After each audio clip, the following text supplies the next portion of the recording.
All of you to this panel discussion about the publications in Iran, and there are some dignitaries from the cultural field of Iran and literature, and we will hear some thoughtful informations about the publication industry of Iran and the books and literature and language and culture and all kinds of related to this industry.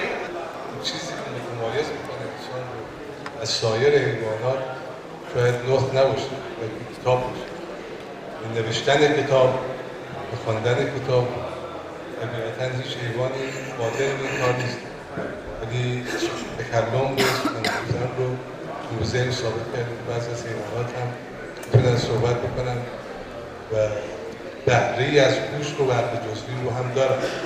ولی اون چیزی که بچه تمایز بین انسان و سایر کتاب و این یک پیوند بچه ویژگی خاص بین انسان و ما با هندوستان بیش از 8 قرن 800 سال فرهنگ مشترک و زبان مشترک داشتیم، یعنی به زبان فارسی، همین زبانی که من دارم صحبت میکنم روزگار مردم هندوستان هم صحبت کردن و شاعران بزرگی شما دارید مثل امیر خسرو دهلوی، مثل بیدل دهلوی، غالب دهلوی، فیضی دکنی. اینها کتاب‌هاشون رو ما همیشه می‌خوانیم، در کتابخانه هامون داریم و بسیار ما به هم نزدیک هستیم. شما جواهرلعل نهرو رهبر بزرگ شما، اینها مبارزه کردن با استعمار و کشور شما رو از این تحت این سیطره استعمار نجات دادن.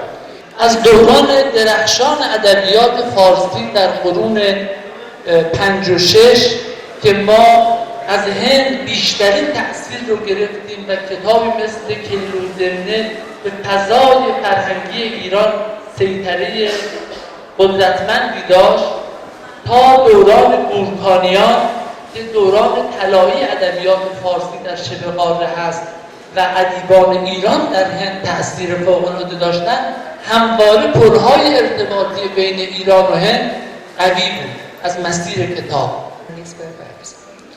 One of the finest examples of creating fruitful books and magazines in Hawza Honari organization of Iran and especially the Center of Translation of Hawza Honari.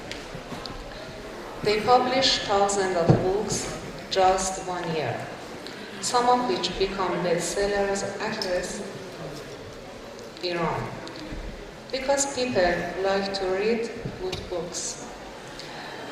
I wish the same to the whole world, where people create, write and read the collective wisdom for the global good.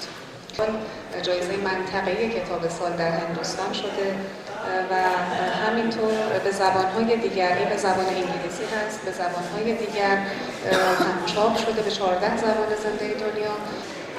در طول 11 روز برگزاری این نمایشگاه که در بخش بین‌المللش نزدیک به 30 کشور هم حضور دارند، در مجموع بیش از 4.5 میلیون نفر از این نمایشگاه بازدید می‌کنند. موضوع دوم اینه که وزارت فرهنگ و ارشاد اسلامی ایران با هدف تقویت نشر ایران و افزایش حضور نشر ایران در بازار جهانی طرح حمایت و انتشار کتاب‌های ایرانی توسط مترجمان و ناشران خارج از ایران رو راه‌اندازی کرد.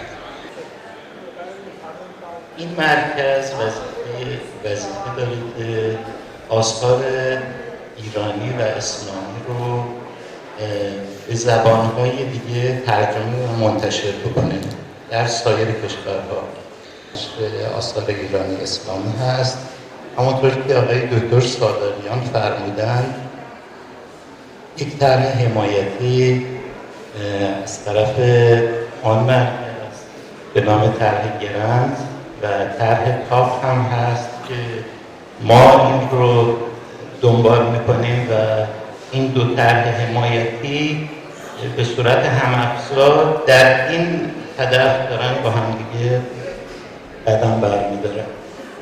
आपने बताया कि इसके अलावा भी एक तरह है, एक प्लान है जिसमें हम जो है वो सपोर्ट करते हैं इस किस्म की पब्लिकेशंस की एक्टिविटीज़ को, बट जो टॉप है उसमें बेसिक मोटो ये है कि जो इस्लामिक स्टडीज़ का लिटरेचर है या इरानोलॉजी का लिटरेचर है उसको हम दुनिया की अलग अलग लैंग्वेजेस में ट्रांसलेट करके और उसको पेश कर सकें।